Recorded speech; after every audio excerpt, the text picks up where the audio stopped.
নমস্কার বন্ধুরা, তোমরা সবাই কেমন আছো? আশা করি খুব ভালো আছো। আমিও খুব ভালো আছি। তা আজকে নিয়ে চলে এলাম ফুলকপির ফুলকো ফুলকো পরোটা। তা ফুলকপিগুলো ঘষে নিলাম, নিয়ে সরষের তেলে আদা, কাঁচা লঙ্কা, কালো জিরে ফোড়ন দিলাম, দিয়ে সেই ফুলকপি কষাগুলো দিয়ে দিলাম। দেওয়ার পরে লবণ হলুদ দিয়ে হালকা আঁচে আস্তে আস্তে ঢাকা দিয়ে দিয়ে ভাজতে হবে। দিয়ে ভাজা হয়ে গেল, এবার ধনেপাতা দিয়ে নামিয়ে নিলাম।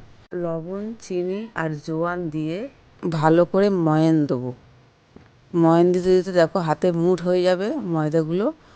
তারপরে হালকা অল্প অল্প জল দিয়ে দিয়ে মাখতে হবে। আর দেখো বন্ধুরা, ওরকম মুঠ হয়ে যাবে ময়দাটা। তারপরে জল দিয়ে ভালো করে মেখে নিলাম। মাখা হওয়ার পরে আবার একটু তেল দিলাম, দিয়ে ঢাকা দিয়ে রাখলাম।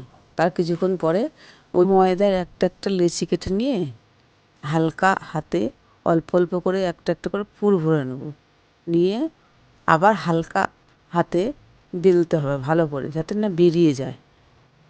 তারপরে হালকা করে বেলে নেব, নিয়ে তারপরে অল্প অল্প তেল দিয়ে তাওয়াতে ভালো করে ভেজে নেব। তারপরে দেখো ফুলকপি পরোটা রেডি। তাই এই ফুলকপি পরোটা যদি কাউকে ভালো লেগে থাকে, লাইক কমেন্ট শেয়ার করবে। ভালো থাকবে, নমস্কার। আর খেতে বন্ধুরা খুব দারুণ হয়েছিল ফুলকপির পরোটা।